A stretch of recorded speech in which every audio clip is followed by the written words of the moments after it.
হাদি ভাইকে যারাই গুলি করেছে তাদেরকে দ্রুত সময়ের মধ্যে তাদেরকে অ্যারেস্ট করতে হবে।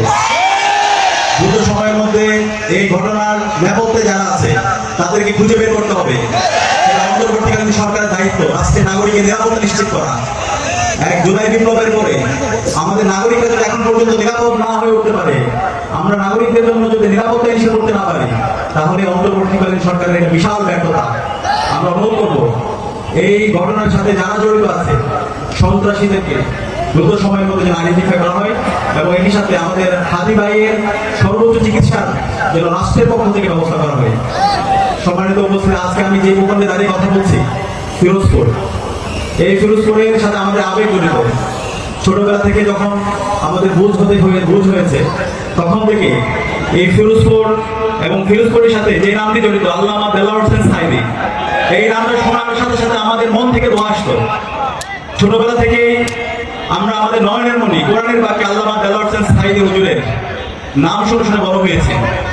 ওনার যে আধিপত্যবাদের বিরুদ্ধে লড়াই, আগ্রাসনের বিরুদ্ধে যে ওনার লড়াই, ইনসাফের পক্ষে ওনার যে লড়াই, সত্যের পক্ষে যে ওনার লড়াই, সেটা থেকে আমরা উজ্জীবিত হয়েছি।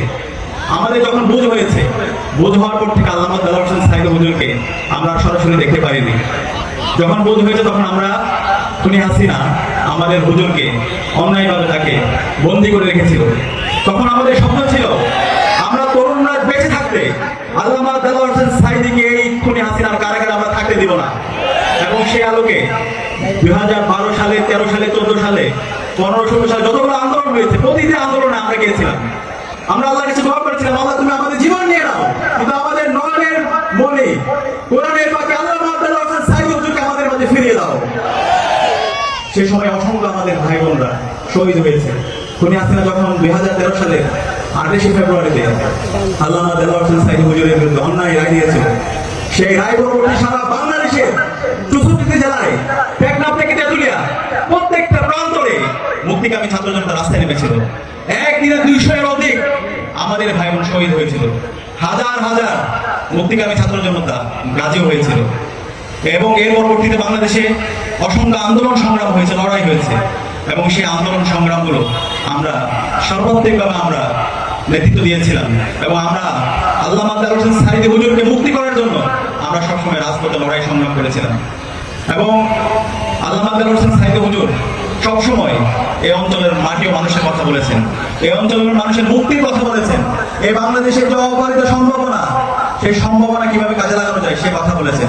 তিনি যখন এমপি ছিলেন তখন তিনি দেখিয়েছেন কিভাবে ইনসাফ কায়েম করতে হয়, কিভাবে অন্যান্য ধর্মাবলম্বী যারা আছে, যারা ভিন্ন জনগোষ্ঠীর আছে, হিন্দু, বৌদ্ধ, খ্রিস্টান, সকল মানুষের অধিকার নিশ্চিত করতে হয়, কিভাবে সমাজের মধ্যে ইনসাফ কায়েম করতে হয়, কিভাবে একটা দুর্নীতিমুক্ত সমাজ প্রতিষ্ঠা করতে হয়, কিভাবে কৃষকের অধিকার নিশ্চিত করতে হয়, শ্রমিকের অধিকার নিশ্চিত করতে হয়, ছাত্রদের অধিকার নিশ্চিত করতে হয়, এবং সকল মানুষের ন্যায্য হিসাব কিভাবে বুঝিয়ে দিতে হয়, জনগণের যে ক্ষমতা সেই ক্ষমতা কিভাবে জনগণের হাতে তুলে দিতে হয়, সেটা আমরা হুজুরের জীবনী থেকে এবং হুজুরের কর্মকাণ্ড থেকে আমরা দেখেছি।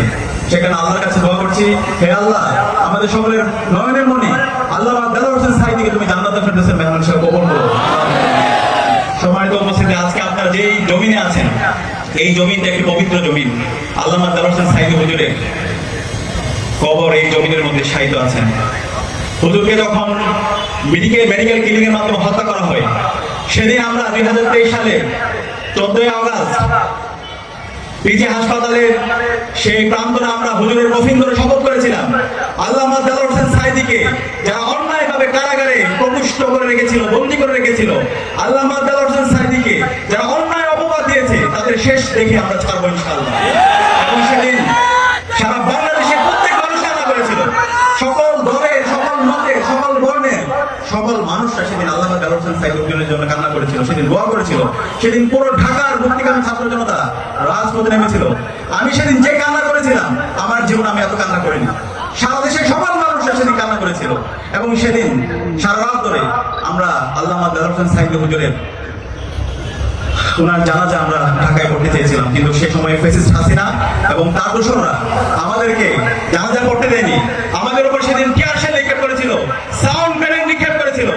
সেদিন আমরা শপথ করেছিলাম এই খুনি হাসিনাকে আমরা আর বরদাস্ত করবো না। এবং সেদিন আমরা পরবর্তীতে হুজুরের লাশ নিয়ে আমরা ফিরোজপুর এসেছিলাম। ফিরোজপুরে এসে হুজুরের জানাজা করেছিলাম এবং জানাজা করে আমরা শপথবদ্ধ হয়েছিলাম এই খুনে হাসিনার পতন আমরা নিশ্চিত করবো ইনশাআল্লাহ। আল্লাহ তাআলা আল্লামা দেলোয়ার হোসেন সাঈদী হুজুরের যে দোয়া, সেই দোয়া কবুল করেছেন।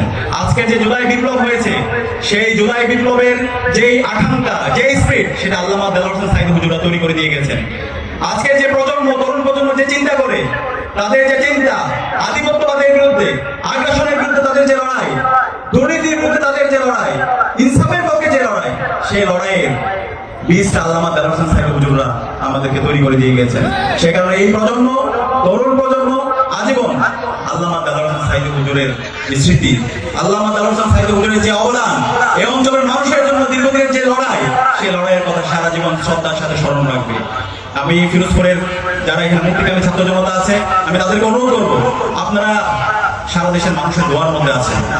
আপনাদের এই অঞ্চলে ভূখণ্ডে আল্লামা দেলোয়ার হোসেন সাঈদী হুজুরের মধ্যে একজন বিশ্ববরেণ্য আলেমে দ্বীন, এই অঞ্চলের যিনি সবসময় সত্যের পক্ষে কথা বলেছেন, সে মানুষই জন্ম নিয়েছেন। সে কারণে এই মানুষের যারা, ওনার যারা সন্তান আছে, তাদের জন্য আপনাদের দোয়া করা দরকার। আপনারা কি পারবেন ইনশাআল্লাহ?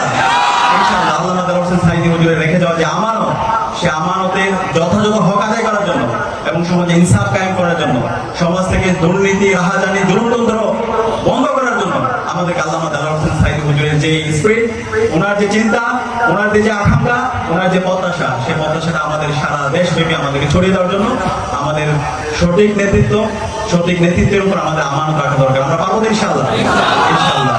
একই সাথে আমরা এমন একটি সমাজের স্বপ্ন দেখি, যে সমাজের মধ্যে কোনো ধরনের জুলুমতন্ত্র থাকবে না, যে সমাজের মধ্যে কোনো ধরনের রাহাজানি থাকবে না, যে সমাজের মধ্যে কোনো সন্ত্রাস থাকবে না, যেই সমাজ হেরার আলো উদ্ভাসিত হবে। আল্লাহ রাসূল সাল্লাল্লাহু আলাইহি ওয়াসাল্লামের যে মদিনা রাষ্ট্র ছিল, যেখানে সকল মানুষের অধিকার নিশ্চিত হয়েছিল, যেখানে অন্যান্য যে ধর্মাবলম্বী ছিল তাদের অধিকার নিশ্চিত হয়েছিল, সকল মানুষের অধিকার নিশ্চিত করার জন্য আমরা একটি কল্যাণ রাষ্ট্রের স্বপ্ন দেখি। সেই কল্যাণ রাষ্ট্র প্রতিষ্ঠা করার জন্য আমাদের জুলাইয়ের শহীদরা জীবন দিয়েছে। আমরা আশা রাখছি আমরা সবাই মিলে সেই সুখী সমৃদ্ধ বাংলাদেশ এবং একটি কল্যাণ রাষ্ট্র আমরা প্রতিষ্ঠা করতে পারবো ইনশাআল্লাহ। একই সাথে এখানকার যারা ছাত্ররা আছে, আমাদের প্রধান কাজ হচ্ছে পড়াশোনা করা। আজকে বাংলাদেশে জুলাই বিপ্লব পরবর্তী আমাদের ঐতিহাসিক সুযোগ এসেছে। আমরা যদি বাংলাদেশকে সারা বিশ্বব্যাপী নেতৃত্ব দিতে চাই, একবিংশ শতাব্দীর যে চ্যালেঞ্জগুলো আছে সেগুলোকে মোকাবেলা করতে চাই, তাহলে আমাদের বিজ্ঞান, প্রযুক্তি, শিল্প, সাহিত্য, সংস্কৃতিতে আমাদেরকে অনন্য জায়গায় আমাদের এই দেশকে নিয়ে যেতে হবে। সেটার জন্য পড়াশোনার দিক দিয়ে আমাদেরকে এগিয়ে যেতে হবে। আপনাদের যে ফিরোজপুর, শিক্ষার দিক দিয়ে আপনারা এগিয়ে আছেন, কিন্তু উচ্চশিক্ষার দিক দিয়ে পিছিয়ে আছেন। উচ্চশিক্ষার দিক দিয়ে এখানকার যারা শিক্ষার্থীরা আছেন, তাদেরকে এগিয়ে যেতে হবে, পড়াশোনা করতে হবে। সারা বিশ্বব্যাপী নেতৃত্ব দেওয়ার জন্য আমাদেরকে প্রস্তুত হতে হবে। আমরা কি পারবো ইনশাআল্লাহ? ইনশাআল্লাহ। এবং সবসময় আমাদের ইনসাফের পক্ষে আমাদের কথা বলতে হবে। এই জুলাই বিপ্লবের শহীদদের ইমাম বলা হয় শহীদ আবু সাঈদ, শহীদ ওয়াসিম, শহীদ শান্ত, এরা প্রত্যেকে আল্লামা দেলোয়ার হোসেন সাঈদীর যে আকাঙ্ক্ষা, সাঈদী হুজুর যে আকাঙ্ক্ষা লালন করতো, তারা এসে আকাঙ্ক্ষা লালন করতো।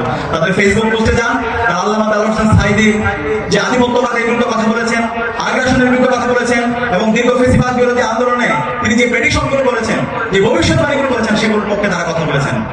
তো এই যে পুরো প্রজন্ম আজকে ছাত্রদল করো, শিবির করো, যাই করো, যে জুলাই প্রজন্ম, তারা আল্লামা দেলোয়ার হোসেন সাঈদীকে ধারণ করে। আল্লামা দেলোয়ার হোসেন সাঈদী যে আদর্শ ধারণ করতো, সে আদর্শকে ধারণ করে। এই আদর্শটা হচ্ছে বাংলাদেশ বন্ধী আদর্শ। বাংলাদেশকে ধারণ করা, বাংলাদেশের মাটি ও মানুষকে ধারণ করা, দেশের জন্য যদি জীবন দিতে হয় সেই জীবন দেওয়ার জন্য প্রস্তুত থাকা, দেশের স্বাধীনতা, সার্বভৌমত্ব, অখণ্ডতার জন্য কথা বলা, দুর্নীতির বিরুদ্ধে, রাহাজানির বিরুদ্ধে, অন্যায়ের বিরুদ্ধে কথা বলা এবং ইনসাফের পক্ষে সবসময় নিজেদের অবস্থান পরিষ্কার রাখা। এইভাবে যদি আমরা আমাদের প্রতিবাদ প্রতিরোধ জায়গায় রাখতে পারি, ইনশাআল্লাহ বাংলাদেশ আর কখনো পথ হারাবে না। ইনশাআল্লাহ আমরা কি পারবো ইনশাআল্লাহ? ইনশাআল্লাহ আমাদের এই হাতগুলোকে কবুল করো। আমরা যেন আজীবন আমৃত্যু ইনসাফের পক্ষে অটল থাকতে পারি, সত্যের পক্ষে যেন আমরা অটল থাকতে পারি এবং কোরআনের আলোয় আমাদের সমাজকে যেন আলোকিত করতে পারি। আল্লাহ আমাদেরকে সে তৌফিক দান করো।